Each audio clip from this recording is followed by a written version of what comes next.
Thank you for listening to Discovering the Scriptures. This is Dr. Peter John. We are in Daniel, chapter 1, verse 1. Reading from the King James Bible. Quote, "In the 3rd year of the reign of Jehoiakim, king of Judah, came Nebuchadnezzar, king of Babylon, unto Jerusalem and besieged it." Unquote. Reading from the ESV, English Standard Version. Quote, "In the 3rd year of the reign of Jehoiakim, king of Judah, Nebuchadnezzar, king of Babylon, came to Jerusalem and besieged it." Unquote. Reading from Young's Literal Translation. Quote, "In the 3rd year of the reign of Jehoiakim, king of Judah, hath Nebuchadnezzar, king of Babylon, to Jerusalem and laid siege against it." Now, let's go ahead and look at the Hebrew parsing of this verse. In the 3rd year of the reign of Jehoiakim, king of Judah, came. Now, let's parse out this Hebrew word, came. The stem is quell. Quell is most frequently used verb pattern. It expresses the simple or casual action of the root of the active voice. The aspect is perfect. The perfect expresses a complete action. So let's continue on. Came Nebuchadnezzar, king of Babylon, unto Jerusalem and besieged it. Let's parse out the Hebrew word for besieged. It is stem, it's a quell, mostly used with verb pattern, expresses the simple or casual action of the root of the active voice. The aspect is imperfect. Imperfect expresses an action, process, or condition which is incomplete and has a wide range of meaning. Now this ends the parsing of this Hebrew verse.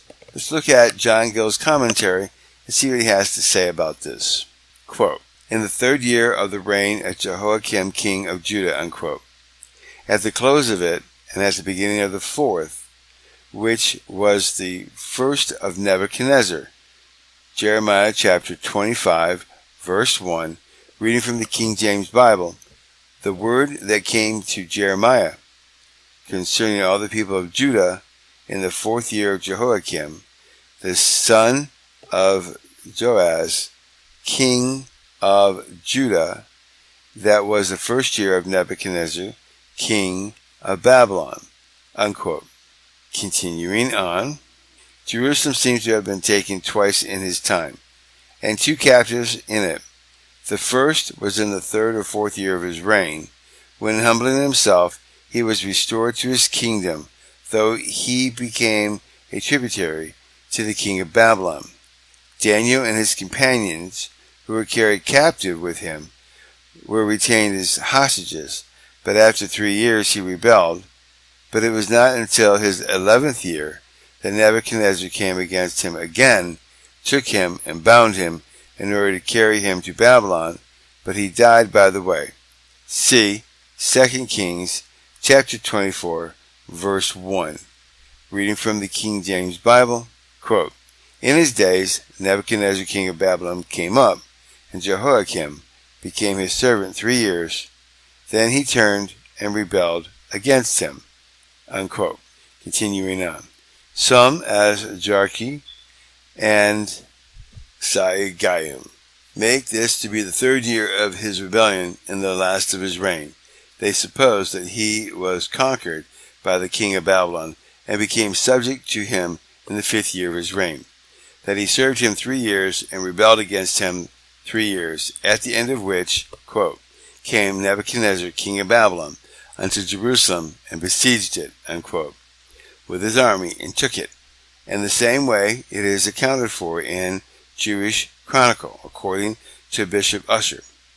This was in the year of the world 3398, A period M period, and before Christ 607 or 859, according to Mr. Belford 605. This ends the commentary of John Gill on Daniel chapter 1, verse 1.